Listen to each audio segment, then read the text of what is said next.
খাদ্য ভাণ্ডার লুট হওয়ার পর থেকে এদের অবস্থা দিন দিন খারাপের দিকেই যাচ্ছে।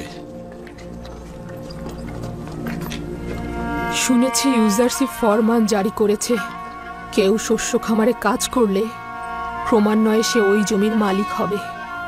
জি বানু, অনেকটা সেই রকমই। রাজ্যের গুদামগুলোতে যে যে পরিমাণ ফসল জমা করবে তাকে সেই পরিমাণ জমি প্রদান করা হবে। তার মানে আমি অভিজাত পরিবারের হয়েও ইউজারশিপের মতো উদার হতে পারলাম না। তার কাছে আমি সর্বদাই হেরে যাই।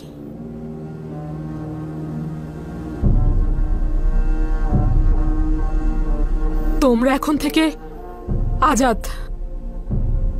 আমি আমার সকল ধন সম্পদ, গম, প্যাপিরাস ও কাতানের সকল জমিগুলো তোমাদেরকে দান করছি।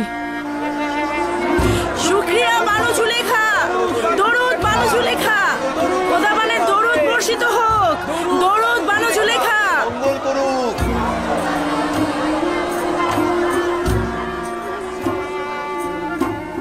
আমার এমন কিছু নেই যা দ্বারা তোমাদের উদর পূর্তি করব।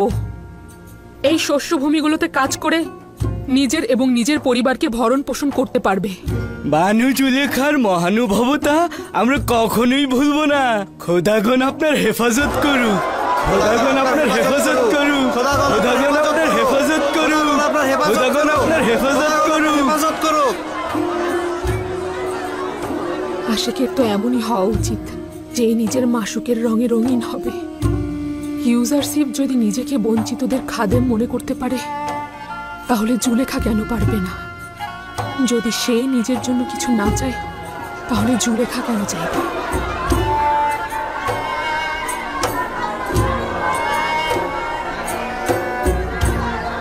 বানু, আপনার সম্পদ বলতেই জমিগুলোই ছিল, কেন দান করে দিলেন? এই জায়গা জমি দিয়ে আমি কি করব? যদি প্রয়োজন হয় এই রাজমহলও দান করে দেব। আমি তো এই জায়গা জমি দেখাশোনা করে রাখতে পারবো না। তাছাড়া এই গোলামদের ভরণ পোষণ করার ক্ষমতাও নেই। অন্তত তারা নিজেরাই নিজেদের ফসল চাষাবাদ করে খাক। তাহলে আমাদের কি হবে? আমরা তো না খেয়ে মারা যাব। আমাদের নিজেদের জন্য যথেষ্ট রয়েছে, ভয় পেও না, না খেয়ে মরবে না। কি হয়েছে? তোমরা সবাই এখানে? কোথায় ছিলেন বানু? একজন খেদমতগার তার লেবাসের নিচে কিছু একটা লুকিয়ে দ্রুত রাজমহল ত্যাগ করছিল। তার পেছন পেছন গিয়েছিলাম বানু, কিন্তু সে পালিয়ে গিয়েছে। বুঝতে পারোনি সেটা কি ছিল? আমি খেয়াল করেছিলাম বানু, আপনার কিছু লেবাস ছিল। তাহলে রুদামুন? ওহো, রুদামুন তো আমার সাথে ওই দিকটাতে গিয়েছিল।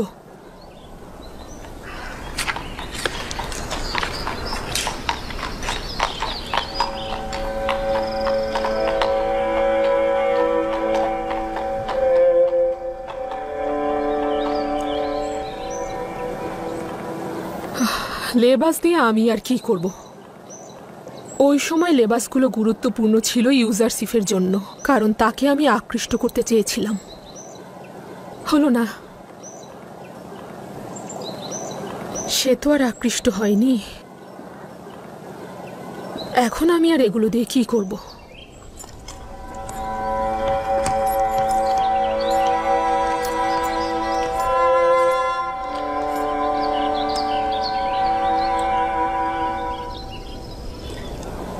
যদি অনুমতি দান করেন বানু, আমি অব্যাহতি চাইছি। কেন? এই রাজমহলে আমার কোনো কাজ নেই, আমার উপস্থিতিরও তেমন কোনো ফায়দা নেই।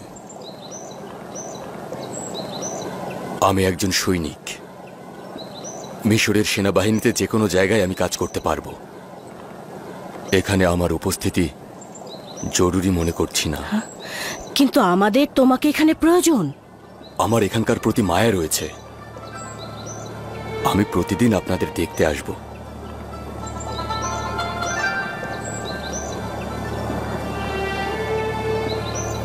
আমার তোমাকে কিছুই বলার নেই। তুমি যা চাও তাই করো।